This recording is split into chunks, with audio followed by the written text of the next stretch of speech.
पन्नगे च सुरेन्द्रे च कौशिके पाद संस्पृशि निर्विशेष मनस्काय श्री वीरस्वामिने नमः। आर्हत वाङ्मय में कहा गया है, न काम भोगा समयम उवेन्ति नया विभोगा विगइम उवेन्ति जे तप्प ओसी य परिगहीय सो तेसु मोहा विगइम उवे। शास्त्रों में कल्याणी वाणी प्राप्त होती है। जैन आगमों में उत्तराध्ययनानि उत्तराध्ययन एक आगम है। उसमें 36 चैप्टर्स अध्ययन हैं। 32वें अध्ययन में इंद्रियों के बारे में और मन के बारे में एक विशद विश्लेषण हमें प्राप्त होता है। मनुष्य शरीर में 5 ज्ञानेंद्रियां होती हैं, 5 कर्मेंद्रियां भी होती हैं।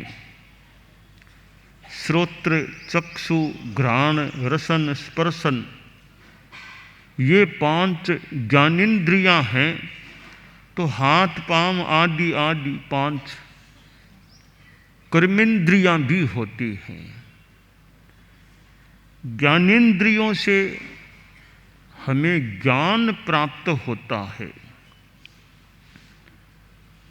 और ये ज्ञानेंद्रियां भोग में भी काम आती है। श्रोत्रेंद्रिय कान एक ज्ञानेंद्रिय है और कर्ण के द्वारा हम सुनते हैं और सुनकर भी ज्ञान प्राप्त कर लेते हैं। चक्षुरिंद्रिय से हम देखते हैं, देखकर ज्ञान प्राप्त करते हैं। घ्राणेन्द्रिय हम नाक से गंध लेकर गंध संबंधी ज्ञान प्राप्त करते हैं और रसनेन्द्रिय से हम जीभ से चखते हैं, स्वाद की जानकारी प्राप्त कर लेते हैं। स्पर्शनेन्द्रिय से स्पर्श होता है शरीर से, त्वचा से, ठंडा, गरम, खरदरा, कोमल आदि स्पर्शों का बोध हमें स्पर्शनेन्द्रिय से हो जाता है। ये 5 इंद्रियां हैं, बहुत महत्वपूर्ण हैं। बाह्य जगत का ज्ञान करना यह इन इंद्रियों का एक कार्य है। 2 जगत हो जाते हैं, एक बाह्य जगत, दूसरा अंतर जगत, भीतरी जगत। भीतरी जगत का ज्ञान कुछ इंद्रियों के द्वारा पढ़ने आदि से भी हो सकता है, पर मूलतः चेतना के द्वारा हम भीतरी ज्ञान प्राप्त कर सकते हैं। हमारे जीवन में शरीर और आत्मा ये 2 मूल तत्व हैं। वैसे पूरी दुनिया में भी 2 तत्व हैं, चेतन और अचेतन।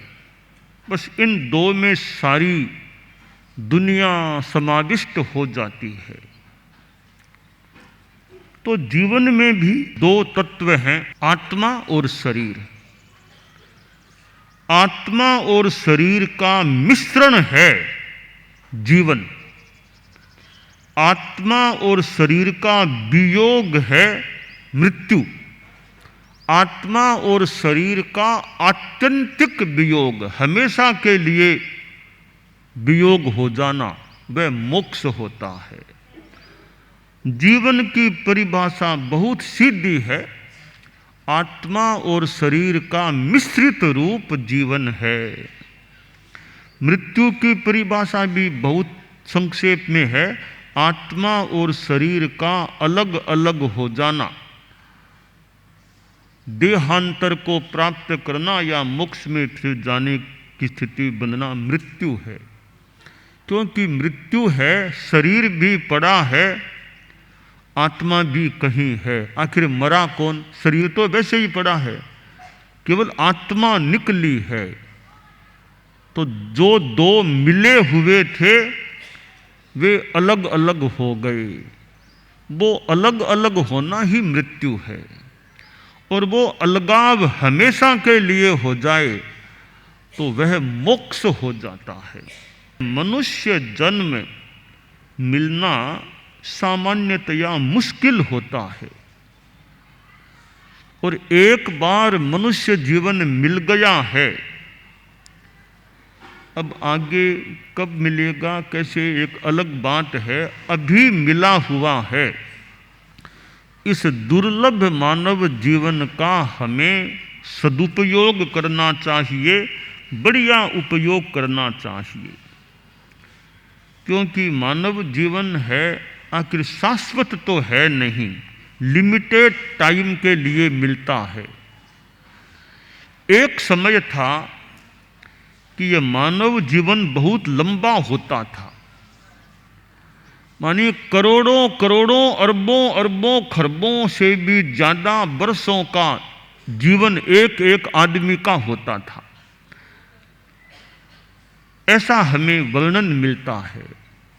फिर यह जीवन की लंबाई कम होती गई, होते होते होते होते आज 100 पार करने वाले भी कम इंसान मिलते हैं। हालांकि मिलते तो हैं। हमारे एक साध्वी जी हैं धर्म संघ में, साध्वी बिदामा जी राजस्थान में कालू में हैं। वे 100 पार कर चुकी, जीवन के 11वें दशक में वो चल रही हैं।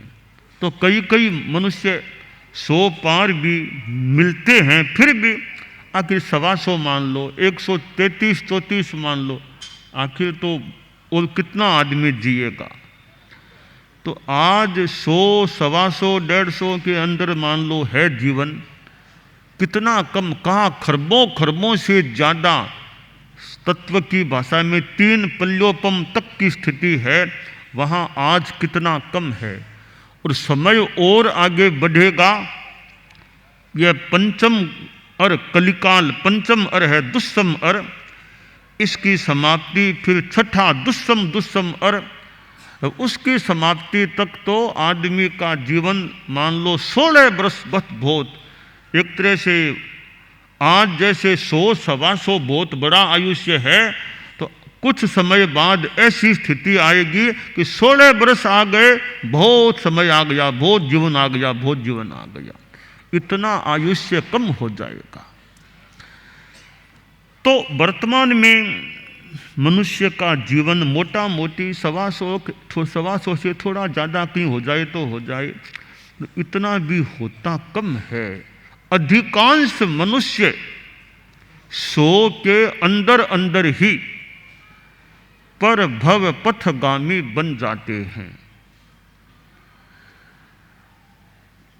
ऐसी स्थिति में मानव को यह चिंतन करना चाहिए, ध्यान देना चाहिए कि यह जीवन है वो अनिश्चित सा है। क्योंकि सुबह आदमी को देखा था, ठीक था, रात को सूचना मिलती है कि वो आदमी तो नहीं रहा। तो जीवन कितना अनिश्चित है कि सुबह जिस आदमी से हमने बात की है वो मिले हैं, रात को सूचना आ रही है भी कि वो आदमी तो अब नहीं रहा। तो यानी सुबह तक कोई खास गड़बड़ नहीं लग रही थी, अच्छी तरह बात हुई, फिर बाद में ऐसी स्थिति बनी कि जीवन पूरा हो गया। तो खैर, अधुवे असासयम्मि संसारम्मि दुख पौराय किं नाम होज्जतं कम्मयम जेनाहम दोग्गयिम न गच्छेज्जा। तो यह अध्रुव अशाश्वत संसार हमारा जीवन है, इसमें ऐसा क्या कार्य करें कि दुर्गति में न जाना पड़े, इस जीवन के बाद दुर्गति में न जाना पड़े, नरक में न जाना पड़े, त्रियंश गति में न जाना पड़े। उसके लिए एक बात है, इन इंद्रियों का दुरुपयोग नहीं करना। ये कान, आंख, नाक, जिह्वा, काय, ये इंद्रियां हैं, इनका दुरुपयोग नहीं करना, इनका सदुपयोग धार्मिक उपयोग करना और इंद्रिय विषयों में राग द्वेष नहीं करना। बस यह समता की साधना पुष्ट होती है तो इस मानव जीवन को सुफल बनाने का एक तरीका यह हो सकता है। हमारी 5 इंद्रियां हैं, इनमें श्रोत्र थोड़ी अलग टाइप की है, चक्षु कुछ अलग टाइप की है और इंद्रियां कुछ अलग टाइप की है। कैसे? श्रोत्र के द्वारा हम शब्द को सुनते हैं, शब्द तो फिर भी स्पर्श करता है। चक्षु के द्वारा दृश्य को देखते हैं तो शब्द तो कान का स्पर्श करने वाला, दृश्य आंखों का स्पर्श नहीं करता, हम दूर से ही देख लेते हैं। ये अस्पृष्ट को ग्रहण करने वाली चक्षुर इंद्रिय। नाक, जिह्वा और काय है, वे तो एकदम स्पर्श करके, गंध एकदम नाक में जाती है, स्वाद लेते हम खाते हैं, एकदम शरीर के स्पर्श का अनुभव होता है। वो कुछ अलग टाइप की इंद्रियां हैं। प्राचीन साहित्य में इन इंद्रियों को 2 भागों में बांटा गया कि श्रोत्र और चक्षु ये कामी इंद्रियां, घ्राण, रसन और स्पर्शन ये 3 भोगी इंद्रियां कहलाती हैं, कामी और भोगी। और इसी प्रकार श्रोत्र का विषय है शब्द, चक्षु का विषय है रूप। शब्द और रूप ये काम कहलाते हैं, कहे जा सकते हैं। गंध, रस और स्पर्श शेष 3 इंद्रियों के विषय ये भोग। शास्त्र में कहा गया, न काम भोगा समयम उवेन्ति। ये जो विषय हैं, पदार्थ हैं, शब्द, रूप आदि, ये हमारे मन में कोई समता भाव पैदा नहीं करते और न ही हमारे मन में विकृति पैदा कर सकते हैं। बस हमारी चेतना है, उसमें वो राग द्वेष का भाव भीतर में है, वो उभरता है तो हम शब्द, रूप आदि में राग भी कर लेते हैं और कभी द्वेष में भी जा सकते हैं। तो राग और द्वेष, इनसे बचना यह मानव जीवन को सुफल सफल बनाने का एक सुंदर तरीका हो सकता है। कि शब्द कान से सुनते हैं, जान लिया, अर्थ समझ लिया, उसमें राग द्वेष नहीं करना। किसी ने हमारी प्रशंसा कर दी, हम बहुत ज़्यादा खुश हो गए, और किसी ने निंदा कर दी, हम दुखी हो गए, मायूस हो गए। ये एक राग और एक द्वेष हो गया। यूँ किसी भी विषय में राग द्वेष नहीं करना, यह हमारी साधना पुष्ट होनी चाहिए। आप लोग गृहस्थ हैं, संसार में रहने वाले, सामाजिकता से जुड़े हुए हो सकते हैं। धंधा, व्यापार आदि आदि कार्यों से संपृक्त रहने वाले हो सकते हैं। गृहस्थ जीवन में भी कैसे अध्यात्म की, धर्म की साधना चले कि ठीक है हर आदमी साधु बन जाए, यह कठिन बात है, पर गारहस्थ्य में रहते हुए भी जितना धार्मिक जीवन जिया जा सके वह प्रयास हो। बिजनेस, धंधा आदि चलता है, उसमें ऑनेस्टी, मोरेलिटी, ट्रांसपेरेंसी, ईमानदारी, नैतिकता, पारदृश्यता यह रहे कि किसी को धोखा नहीं देना, दूसरे की चीज को हड़पने का प्रयास नहीं करना, यह ऑनेस्टी, ईमानदारी रहे, यह मनुष्य जीवन के लिए अच्छी बात है। व्यक्तिगत जीवन में आदमी शराब, सिगरेट, बीड़ी आदि आदि नशीली चीज़ों के सेवन में चला जाए, गिरफ्त में आ जाए, नशे की गिरफ्त में आ जाए, वह न होकर नशा मुक्त जीवन हो। No drinking, no smoking, no gutkha, नशे से मुक्त जीवन रहे। और सद्भावना, सबके साथ मैत्री भावना, किसी जाति का आदमी हो, किसी संप्रदाय को मानने वाला हो, किसी वेशभूषा का हो, सबके साथ सद्भाव रखें। फालतू लड़ाई झगड़ा, दंगा फसाद, मार काट, हिंसा, हत्या, जाति आदि को लेकर, संप्रदाय को लेकर हिंसा में नहीं जाना चाहिए। अहिंसा की भावना रहे, सद्भावना रहे, मैत्री भावना रहे। तो यह नैतिकता, नशा मुक्ति, सद्भावना गृहस्थों के जीवन में है तो आपका जीवन अच्छा संभवतः माना जा सकता है। हम लोग साधु जीवन जी रहे हैं, परिवार को छोड़ दिया, घर छोड़ दिया, संपत्ति अगर थी तो वो भी छूट गई। साधुओं का हमारा की परिग्रह नहीं, 1 रुपया भी साधु के पास नहीं होना, कोई मकान, आश्रम, मठ, 1 इंच की भी जमीन साधु के मालिकाना में नहीं हो, यह हमारी व्यवस्था है। बैंक बैलेंस कुछ भी नहीं होना चाहिए। हम सिद्ध योगी आचार्य श्री महाप्रज्ञ से प्रेक्षा ध्यान का एक प्रयोग करें। आपको एक प्रयोग कराया जा रहे हैं श्वास प्रेक्षा का। 5 सेकंड में श्वास लेना है, 5 सेकंड भीतर रोकना है और 5 सेकंड रेचन करना है और 5 सेकंड बाहर रोकना है। इस प्रकार 20 सेकंड में एक श्वास। सावधान रहे, श्वास भरे, भीतर रोके, रेचन करें, बाहर रोके, श्वास भरे, भीतर रोके, रेचन करें,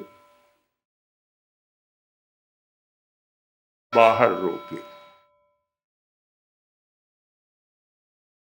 श्वास भरे, भीतर रोके, रेचन करें, बाहर रोके, श्वास भरे, भीतर रोके, रेचन करें, बाहर रोके, श्वास भरे, भीतर रोके, रेचन करें, बाहर रोके। श्वास भरे, भीतर रोके, रेचन करे, बाहर रोके। श्वास भरे, प्रयोग संपन्न।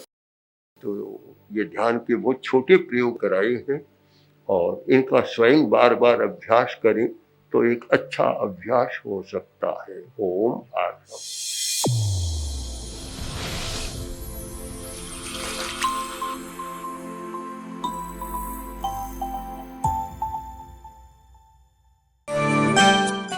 एकाग्रता, तन्मयता, अपने आप को मंगलमय अनुभव करते हुए नमो अरहंताणम, नमो सिद्धाणम, नमो आयरियाणम, नमो उवज्झायाणम, नमो लोए सब्बसाहूणम, एसो पंच नमोक्कारो सब्ब पावपणासनो मंगलाणं च सब्बेसिं पढ़मं हवइ मंगलम। चत्तारि मंगलम, अरहंता मंगलम, सिद्धा मंगलम, साहू मंगलम, केवलिपन्नत्तो धम्मो मंगलम। चत्तारि लोगुत्तमा, अरहंता लोगुत्तमा, सिद्धा लोगुत्तमा, साहू लोगुत्तमा, केवलिपन्नत्तो धम्मो लोगुत्तमो। चत्तारि शरणं पवज्जामि, अरहन्ते शरणं पवज्जामि, सिद्धे शरणं पवज्जामि, साहू शरणं पवज्जामि, केवलिपन्नत्तं धम्मं शरणं पवज्जामि। धम्मो मंगलमुक्किट्ठम् अहिंसा संजमो तवो देवावितं नमंसन्ति जस्य धम्मे सयामणो। च इत्ता भारहं वासं चक्रवर्ती महिद्धियो सन्ति सन्ति करे लोए पत्तो गइमणुत्तरम्।